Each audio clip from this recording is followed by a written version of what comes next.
Yes, 2011. Let's go back.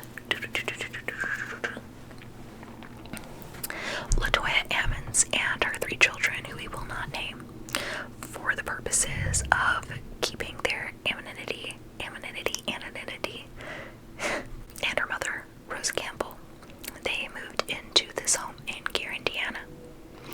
This is a 1-story home. When you walked into the living room of this home, you walk straight into the living room, as you do with most houses. And as you're in the living room, there are a few doorways on the right-hand side that lead you to 3 different bedrooms. Straight across, you'll see the doorway that goes into the bathroom, and next to that, you'll see the doorway that goes into the small kitchen.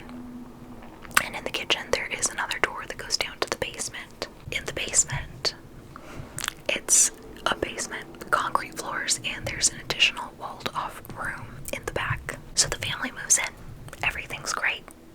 Until one day, they notice large flies, like, all over their screened porch. And yeah, okay, flies on your porch, not a big deal, right? But here's the problem. It was the middle of winter. Sorry, you're shaking all over the place. Yeah, it was the middle of freaking winter. When have you ever seen a fly flying around in the middle of winter? Like, I don't think I've even seen one outside. And the thing that's been freaking me out, honestly, is we've never really had a fly problem in our house. And I've noticed more flies than normal in our house since I started researching this. Coincidence? I'm sure, but I'd be lying if I said I wasn't a little unsettled by it. That's how it started. Just this infestation of giant flies in their screened-in porch in the dead of winter. And then the sounds. Usually somewhere after 12 a.m. Campbell, that's Rosa Campbell, Grandma, and Ammons, Latoya Ammons. So if I go back and forth, you know who it is. But Grandma Rosa and Latoya would start to hear the sound of footsteps coming from the basement stairs, like someone was climbing them. And then you could hear the door from the basement to the kitchen start to open.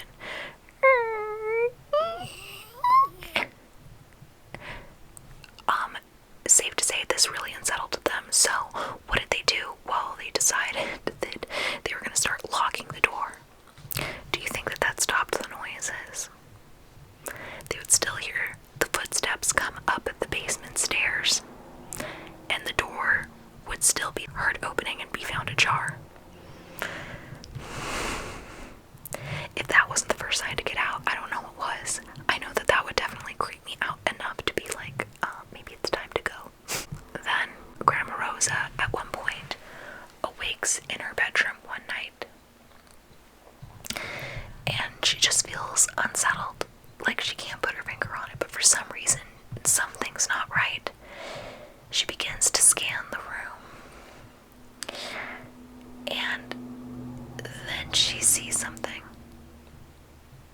The door to Rose's room was open. From her room, she could see into the living room, and what she saw was the shadow figure that looked like it may have been a man pacing in the living room. Rosa was scared, but Rosa was not about to let something come in and take over her house, and also was not about to let some random person be in her house. So from the way the story is told, she probably thought it was a person. She went running into the living room to investigate, and there was no one there. But she did see wet boot prints on the floor. Unexplainable. So these things started slow. This happened over the course of December, January, February. So a good 3 months go by. These things start to kind of amp up. Now, dates are going to be important, so I'll be letting you know the dates as we go through this, but here we are, March 10th, 2012. Around 2 in the morning. The whole family was up. The house was abuzz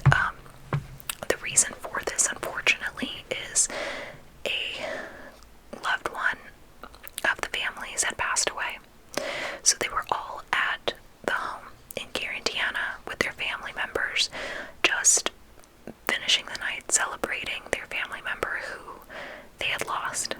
All of a sudden, Rosa is called by Latoya. She doesn't sound good. She's calling her, "Mom, Mom." Well, Rosa walks into the room, and this is her granddaughter's room, where Latoya was calling her from. She gets into the room, and to her shock and horror, she sees her granddaughter, 12 years old, levitating above her bed in a catatonic state. She couldn't believe her eyes. Like, what the F is going on in this house? So, Grandma Rosa really was fast to think on her feet, and as we go through these stories, I really admire her because some of these situations are so gnarly, but you know what? Grandma Rosa never backed down. So, Grandma Rosa was quick on her feet, and she began to pray, and everyone else joined hands and began to pray. And as they prayed harder and harder, her granddaughter began to levitate down back onto the bed. And when she came to, she had no recollection of what happened. Now, at this point, Grandma Rosa had enough. She was like, "Look, Latoya, something is really wrong here. It's one thing to hear just a ghost in your house, but like now it's messing with our family. We need to seek help from people like beyond us. We need to get help from the church. Like what we're dealing with is so beyond explanation and beyond what we know how to deal with."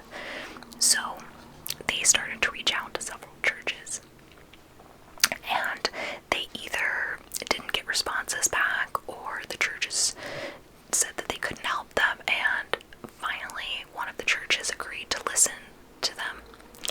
And the church's response to them was, "The house that you're living in has spirits in it. Here's what you can do.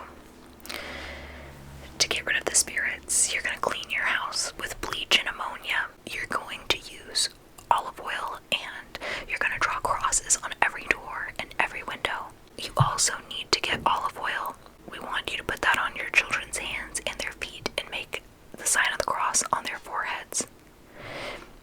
In this blessing of the house, this should hopefully subdue what's going on and hopefully get rid of it." Latoya and Rosa also reached out to 2 clairvoyants. The response that they got from the clairvoyants was, needless to say, very disturbing. The clairvoyants told them that the house is inhabited by over 200 demons.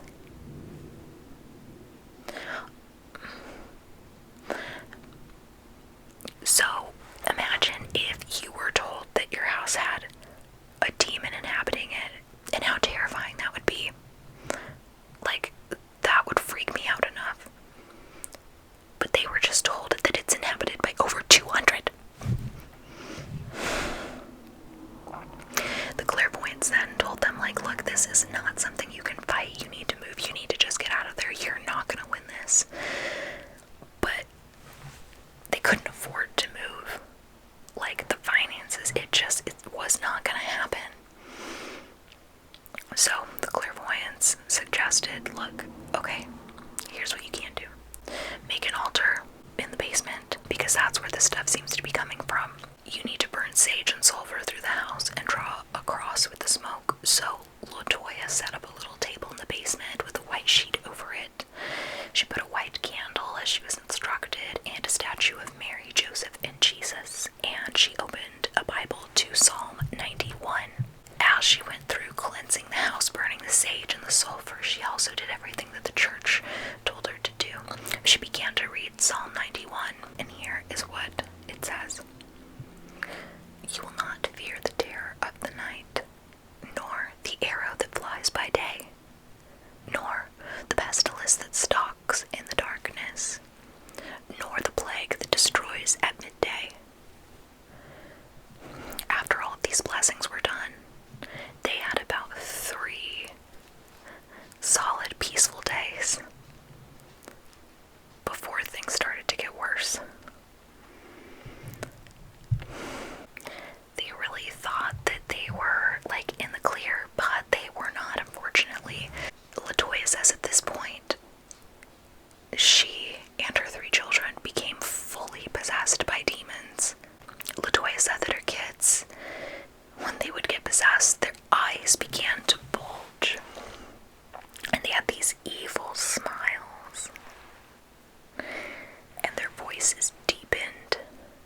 said that sometimes it would feel like she was being choked and held down at night, and one time she heard a voice say that you will never see your family again. You won't live another 20 minutes.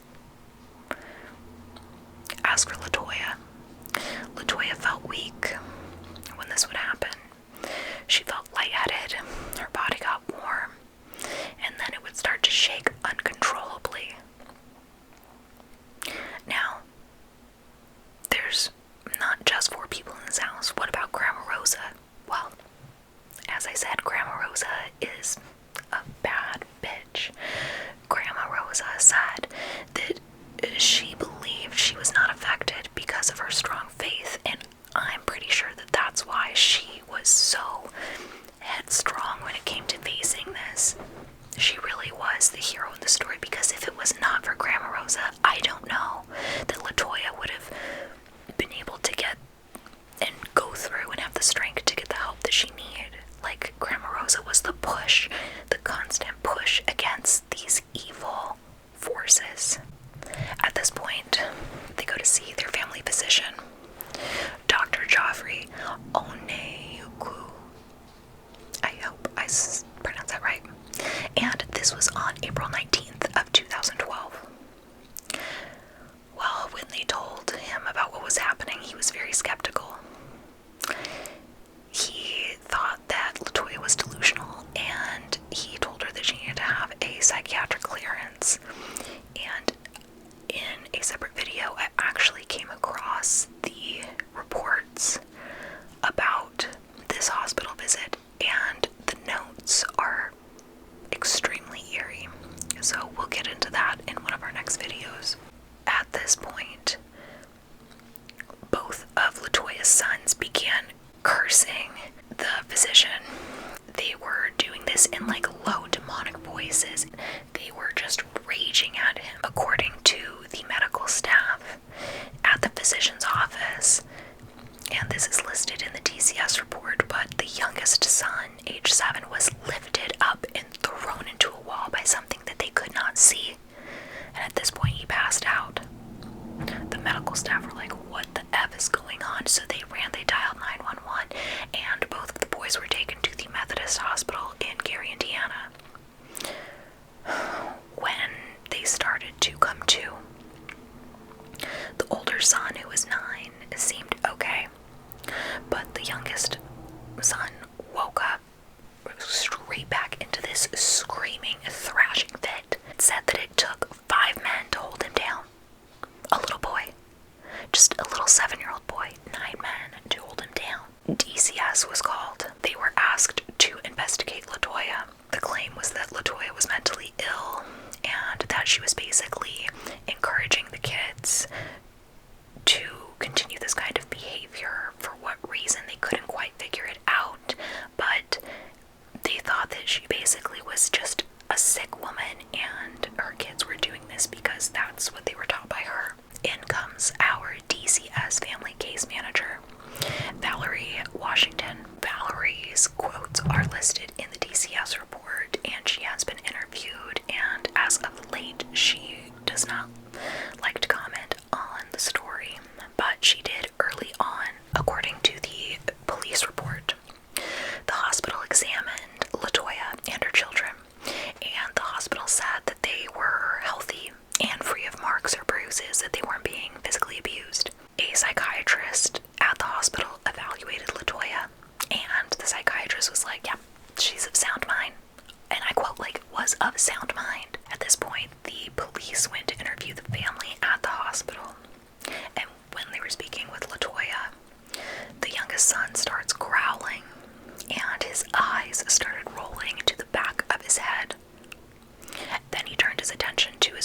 boys. That's what I like. I don't think that Latoya would be encouraging this behavior, but I think they just couldn't explain it, and that was the best thing that they could do. Later that same day, a DCS caseworker, Washington, and a registered nurse, Willie Lee Walker, brought both of the boys along with Grandma Rosa into a little exam room. The younger boy starts in again. He starts growling, and in a very low voice that was not his own, he said, "It's time to die. I will kill you." His older brother turns towards his grandma, and he starts headbutting her in the stomach. And look, I've seen videos, Grandma Rosa, she's a tough woman, but she's also a little woman, and a 9-year-old, I would imagine, probably wasn't too far from her height, but this kid starts headbutting her in the stomach. So, Grandma Rosa grabs his hand and she begins to pray. She doesn't scold him. She grabs his hand and she begins to pray.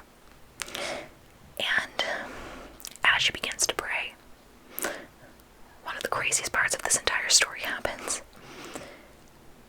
According to the actual DCS report that was also signed off by the RN who was there, the older brother began to walk backwards up the wall to the ceiling. And in the DCS report it says he walked up the wall as if he was walking across the floor. Not running Head Start, just walked up the wall backwards. And then he flipped over his grandma and landed on his feet, and this whole entire time he was still holding her hand. So think about that. Okay, you grab someone's hand and they're walking backwards. I don't know if he was like this at the end of it or what. I hope it didn't hurt Grandma Rosa. I guess if you're holding it and he went backwards, yeah, and landed on his feet. Washington's quote said he glided backward on the floor, wall, and ceiling. Like I said, no running start, and it scared Washington so bad at that point that she ran out of the room along with the RN. She was like, no, I'm out, bye, and left Grandma in there with the 2 possessed kids.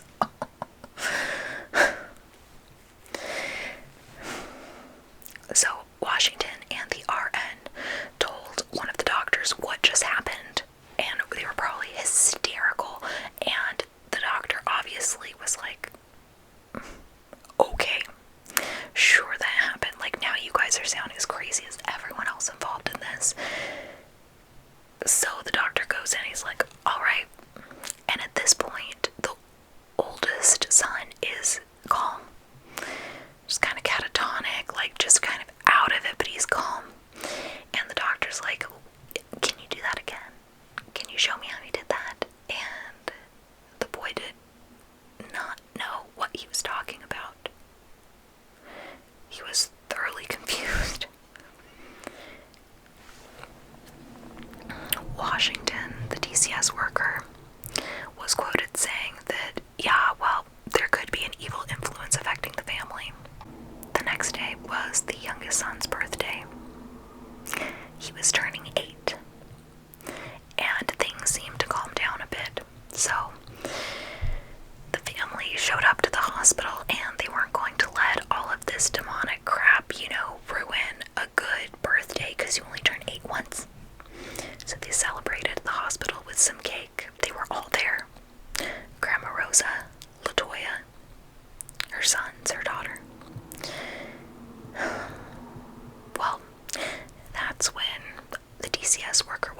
hospital chaplain. The hospital chaplain told him what was going on and was like, can you perform an exorcism on this 9-year-old boy? Like, he walked backwards up a wall. Like, this isn't normal.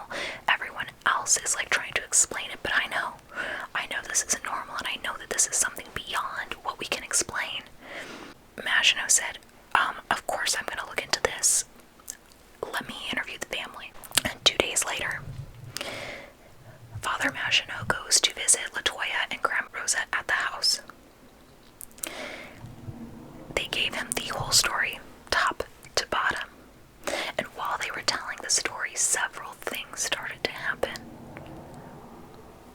At one point, so they're sitting in the living room, and Father Maginot noticed that the bathroom, there was a light flickering as they began to tell the story. And then he also noticed he must have been sitting right near the front door, because you can still see into the kitchen. One of the blinds in the kitchen began swinging at one point.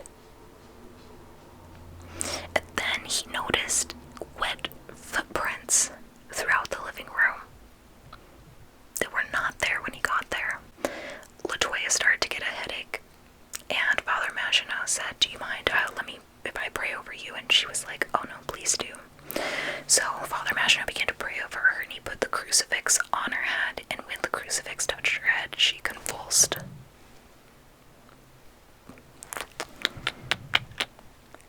Yeah, that's when Father Maginot knew, like, the family was being tortured by demons, and this house was inhabited by both ghosts and demons. Like, this is a legit case.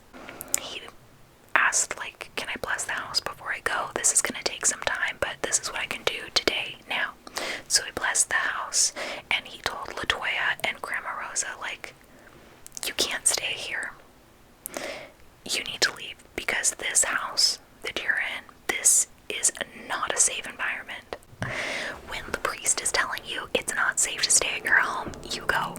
About a week later, DCS schedules a meeting with Grandma Rosa and Latoya at the house, because they're gonna do a check on the house just to see how it's going, to make sure that there are things being put in place so that the kids at some point can be rehomed. The DCS caseworker, Valerie Washington, asked a local police officer to accompany her because she knew at this point something was not right, and she didn't really know what, and she probably didn't want to believe it, because even if she believed it when she saw it, she had now had a whole week to be home to think about it and be like, oh, that can't be what I saw. There's no way that's what I saw. And yeah, that's what she saw. So she asked one of the local police to come with her. 3 police ended up coming from 3 different jurisdictions. 3 police. That's crazy. And I don't know if they were all probably all just as curious to be like, what the F is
audio recordings malfunctions. The batteries on the recorder flashed low, even though these batteries were new and they were put in right before this investigation. Another one of the police officers' audio, you hear this voice come out of nowhere and whisper, "Hey." Not like a hey, it's like, "Hey," but you can tell that it's not from anyone in the room. It sounds like this ambient, echoey sound. And in a photo taken by one of the other police officers of the basement stairs, this cloudy white mist appeared in the upper corner, and it almost looked like it had a face in it. There was another green anomaly in another photo that almost took the shape of a female. Chief Austin was one of those officers there that day, and Chief Austin is a local police chief. His story comes in quite a bit here. He also did interviews with Zach for his documentary. But Chief Austin was taking photos with his iPhone, and he said that a lot of them had these weird silhouettes in them. And when Chief Austin left that day, his radio started to malfunction. And when he got home, his garage door that worked all the time, no problem, now all of a sudden would not open. Electronic phenomena. In April of 2012, DCS was granted temporary wardship of the children. So remember, when they took the kids, it was without a court order. Well, the court did give them temporary wardship of the kids. The court's reasoning for giving them temporary wardship was that Latoya was neglecting to send her kids to school regularly. This was something that had been claimed in past reports about her from, I don't know if it was DCS police reports, but in 2009 there was another claim that she was not sending her kids to school regularly. Now, we don't know what the reason was in 2009, but for this in 2012, 3 years later, Latoya was like, yeah, but it's because, like, the spirits would make the kids sick, or they would keep them up all night, like, terrorizing them. They wouldn't get any sleep. I can't send them to school like that, like zombies. Like, there's no way. This was the point that they split the kids up. The daughter and the oldest son were sent to a home in East Chicago. The youngest son was sent to Christian Haven and Wheatfield for psychiatric evaluation. A clinical psychologist evaluated the youngest son. She did say he was coherent and logical, but when he was talking about demons, obviously he sounded like a nutcase. She noticed that, like, he would start to do this, though, when he was challenged or asked questions that he didn't want to answer. He would start to act possessed, like it was his form of deflection. Could you imagine? It's actually a good way to get people to leave you alone. DCS sets goals for the family. The goals that they set for them look like the kids should not be discussing demons or possession. They need to take responsibility for their actions. They can't be like, the demon made me do it. You know, you can't just blame everything on, oh, well, I'm sorry, it was so weird last night, I was possessed. Like, you can't just do that. DCS also said Latoya needed to get a job and appropriate housing, because obviously they could not go back into this house. It was just, even if these things were gotten out of the house, like, it's just not a good environment to return back to. And another thing that they set in their goals for the family, they said, look, Latoya, you can't use religion as a form of discipline. So clearly, the court's view and the DCS's view of this was that Latoya was basically controlling her kids by saying, like, what I imagine they probably thought was like, oh yeah, don't do that or you're gonna get possessed. Don't do that or you're gonna get possessed. Oh, you got demons in you now. It's the vibe that I'm getting from it, and like, what parent would do that?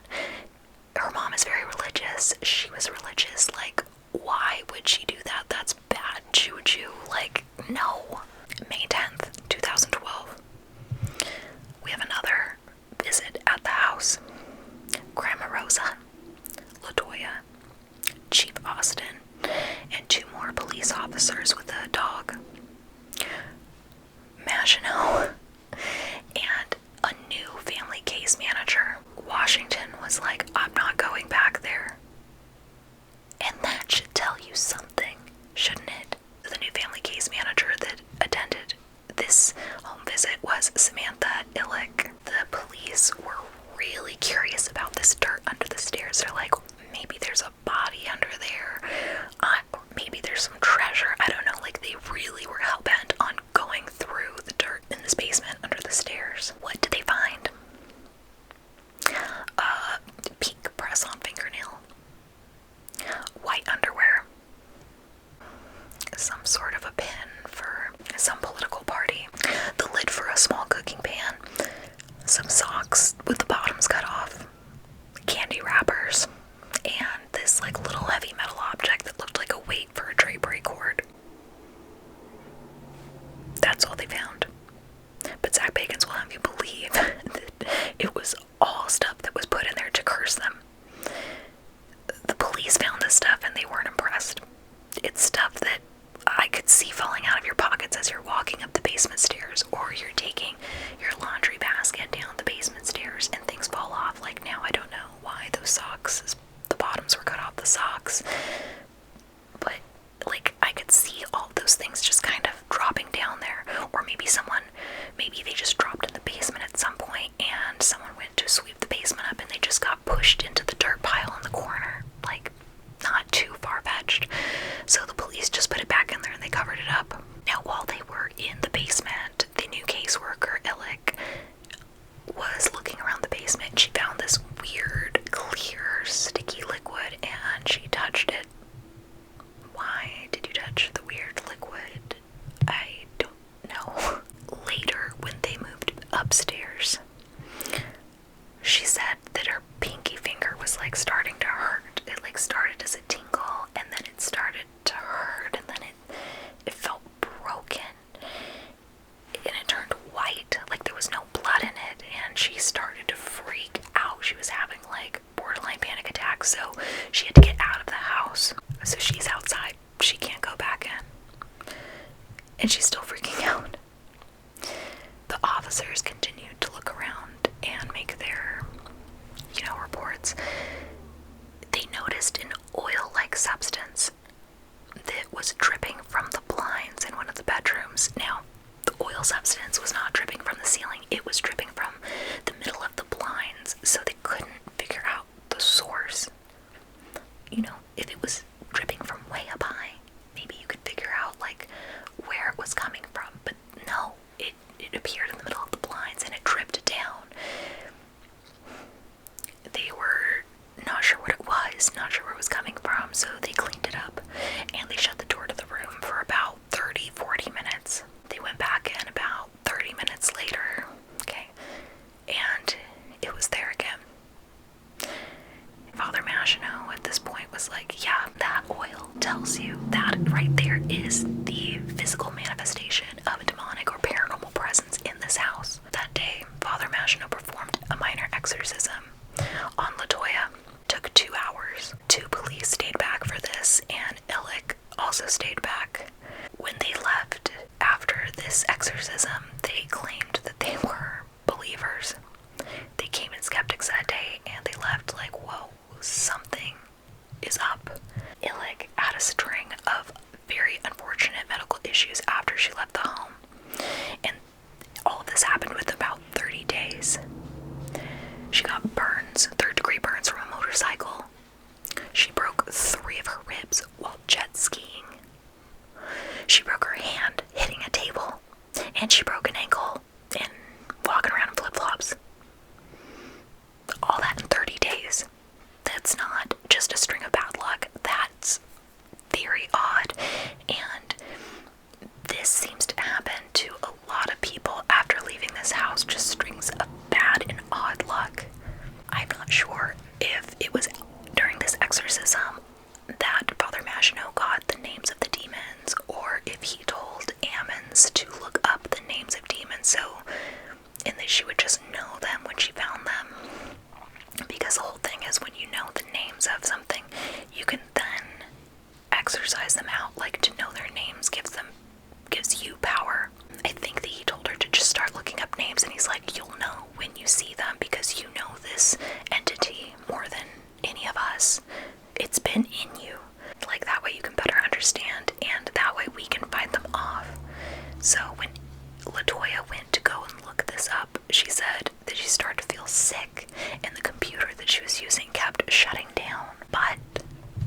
she found the names.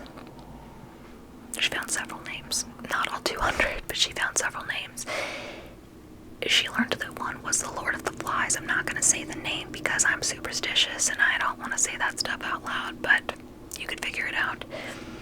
And she said that many of the other names that matched were demons that were known to torture children, which made sense. She also learned when she was doing her research that high-ranking demons were assigned to her. Basically like the equivalent of lieutenants and sergeants. I have like goosebumps just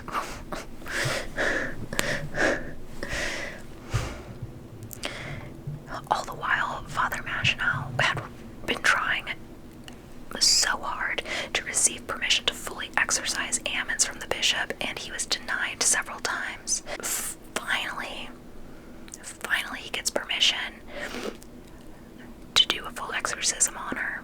3 exorcisms were performed in total, 2 in English and 1 in Latin.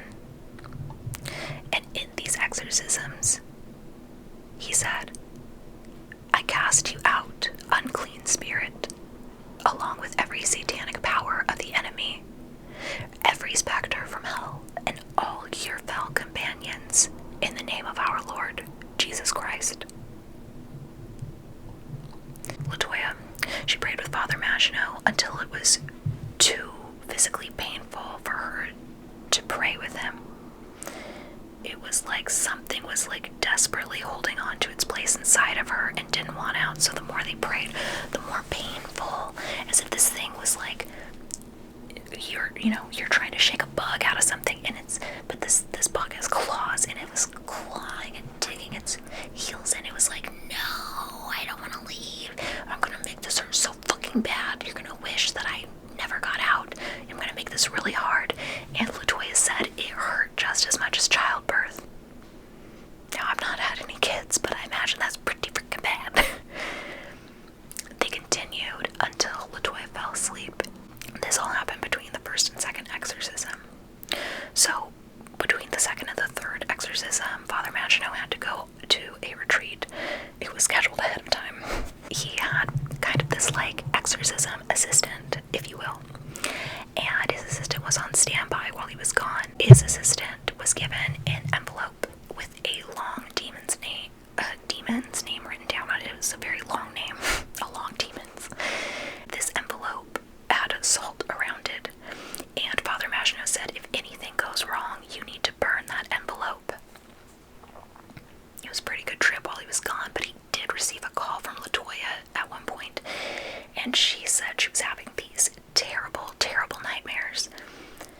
So Father Machino called his exorcism assistant, was like, burn it.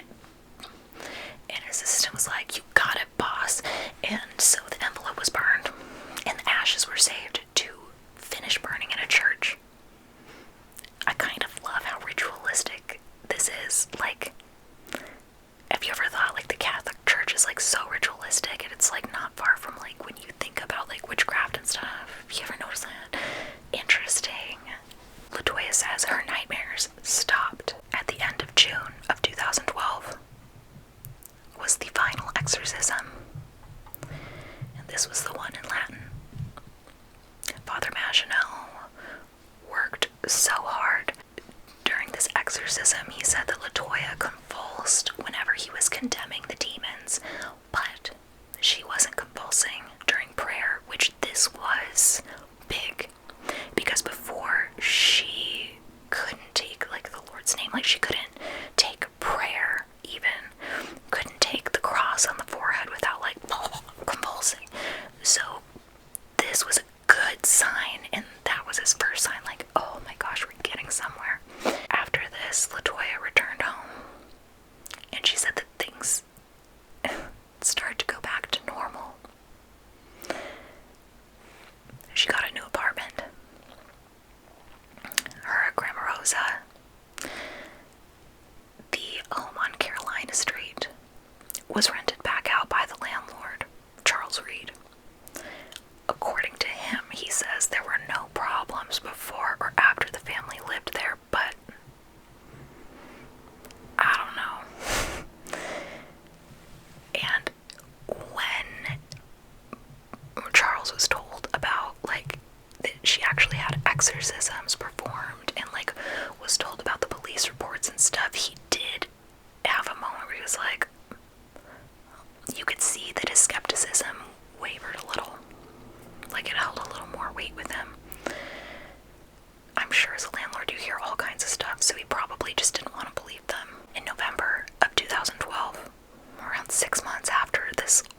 on January 24th of 2013.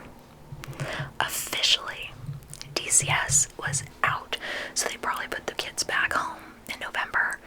A whole year since they first moved into this house, since everything started before they knew it was starting. And in their dismissal for wardship statement, it said, "The family is no longer fixated solely on religion to explain or cope with the children's behavior issues."